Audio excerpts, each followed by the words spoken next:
Olá, meus queridos amigos e amigas, futuros servidores e servidoras do TST, tudo bem com vocês? Aqui quem fala é o professor Elias Santana, professor de língua portuguesa aqui do Gran Cursos Online, e eu tenho uma dica importante para você. Vem aqui comigo, por favor.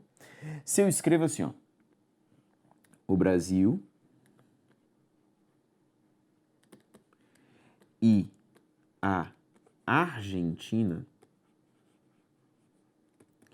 o Brasil e a Argentina chegaram a um acordo.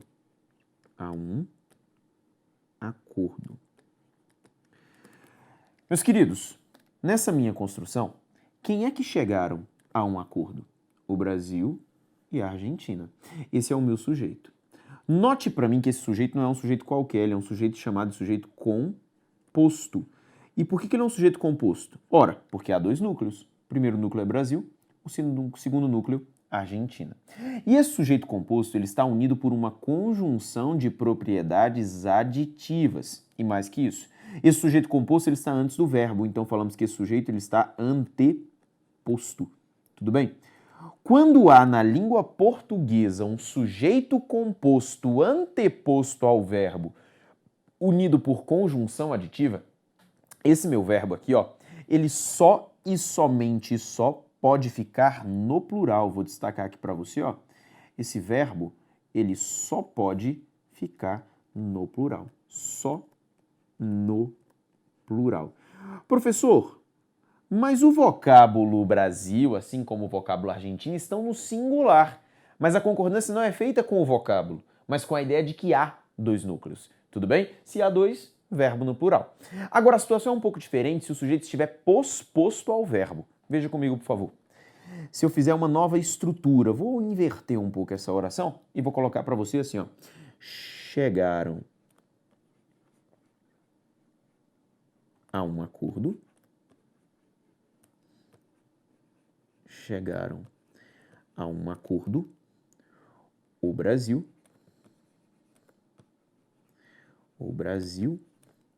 e a Argentina. Nesta minha nova construção, a situação é um pouco diferente. Por quê?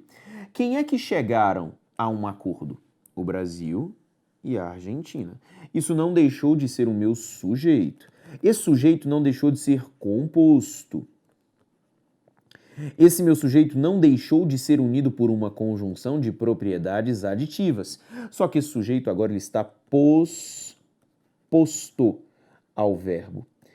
A minha primeira possibilidade de concordância é com o verbo no plural, e essa concordância está correta, porque eu concordo com a ideia de que há dois núcleos. Mas se eu quiser, eu posso estabelecer uma outra forma de concordância.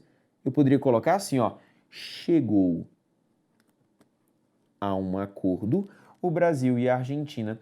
E o verbo chegou, ele foi empregado no singular para estabelecer concordância com o termo mais próximo, que é Brasil. A concordância dele é feita aqui, ó, com o termo mais próximo, que é Brasil.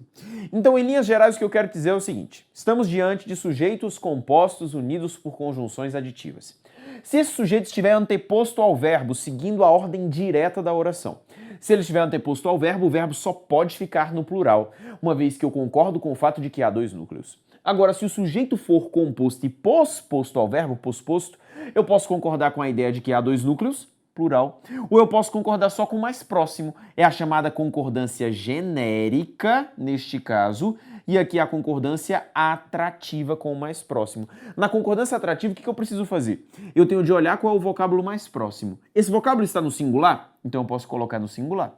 Se o vocábulo mais próximo estiver no plural, eu tenho de colocar no plural. Mas a ideia é plural aqui, porque eu concordo com a ideia de que há dois núcleos, singular aqui, porque eu concordo com o mais próximo. Mas eu só posso concordar com o mais próximo se o sujeito for composto e posposto. No caso do anteposto, esse princípio não vale. Então, observa lá bem, para que você entenda tudo isso que eu estou te falando. A banca FCC adora esse tipo de assunto nas questões de concordância verbal. Inclusive, é um caso de chamada concordância verbal facultativa. Facultativa por quê? Porque eu posso ter as duas possibilidades de concordância sem fazer qualquer outra alteração na sentença. Tudo bem? Um fortíssimo abraço e até a próxima.